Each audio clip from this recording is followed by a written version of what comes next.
Hello everyone, Monty here, and today I'm going to show you how to make quinoa in a rice cooker. So my mom loves the red quinoa that I made for her a long time ago, and Saturday, Sunday, usually either day or maybe a little each day, I do my food prep, and I'm going to start prepping food. One of the things I want to do is make some quinoa. I'm putting some salmon in the oven in a minute. I'm probably going to do another video to show you how to make the salmon, even though I've done it before. It's so easy, comes out perfect every time. And let's get started. So I get this quinoa at Whole Foods. It's organic, and it's about the same calories as rice, like 200 and something a cup. I have to look it up on my calorie counter. I don't remember off my top of my head. So usually if I do have it, I only have a half a cup because it's so high in calories as a side dish. And I did Google what quinoa is so I could read you what it is. So quinoa is a flowering plant in the amaranth family. It is a herbaceous annual plant grown as a crop primarily for its edible seeds. The seeds are rich in protein, dietary fiber, B vitamins, and dietary minerals in amounts greater than in many grains, especially because it's high in protein. It's considered really a healthy grain. So real easy to make in my rice cooker. I do have the crock pot that you can make it in there too, but I ruined a couple of batches of, originally I was gonna get rid of my crock pot so I can use just the one device because I have so many gadgets in my pantry, but luckily I have a really big pantry. I'm not gonna get rid of it because I'm sure I could figure it out long term, but I still wanna waste the time. I know it comes out perfect every time in the rice cooker, so I'm just gonna do it there. So what you do is you open it up. I bought this rice cooker, by the way, online on Amazon. It's an Aroma. I think it was like 19 or 29, I can't remember, either 19 or $29. This is probably a 6-quart or a 4-quart, I don't know, because the 8-quart's so much bigger of my crock pot, but I would say it's probably like a 4-quart or a 6-quart, I don't remember exactly. But typically I'm doing, I always follow the instructions on the bag for my rice cooker, and since this is a small grain, I would use the white rice mode.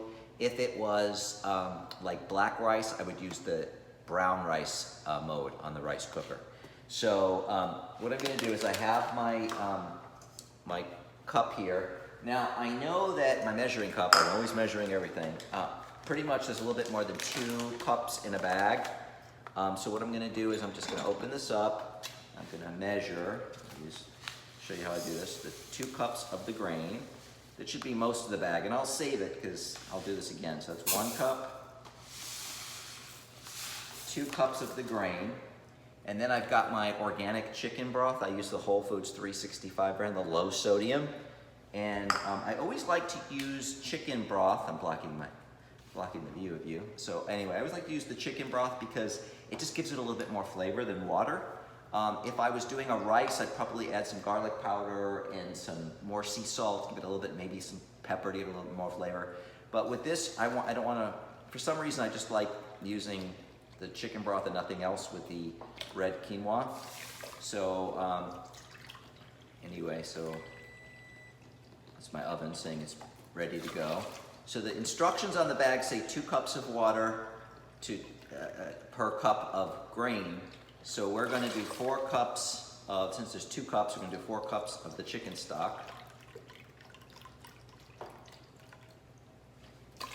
There we go.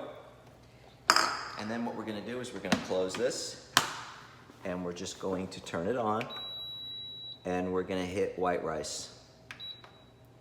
And then it'll start going. So what I like about this is the same thing as the crock pot. I don't have to worry about, oh my God, do I have to worry and make sure that when I used to make rice, it would bubble over if I wasn't watching it, or it was done, I had to take it out right away and fluff it with a fork. With this, it'll turn it off and keep it on warm mode. And I've been on conference calls and I've left it for a couple of hours. I take it out and the rice or the grain is perfect. So I make a lot of rice in this. I make my green jade rice, the purple rice. My mom likes all that. I'll probably make some more purple rice today for her as well. And the cleaning is real easy because just like the crock pot, it's a non-stick surface. Cleans real easy. So if you don't have a rice cooker, you really should. It's great. I'm gonna start prepping food. I don't have to worry about this. And all I have to do is worry about scooping this out and putting it into Tupperware containers in the refrigerator. So I hope you enjoyed how to learn how to make quinoa in a rice cooker. I won't show you because it comes out perfect every time. This red is real interesting color, and it's really got a unique flavor. Please don't ask me what the flavor is differences than other quinoa because I can't really describe it. It's just different, right? And it's good, it's delicious, really good for you. Only negative I can think of, it's, you know, high in calories. It's 200 and something calories a cup. Anyway, I may post some more videos today of me doing my prep.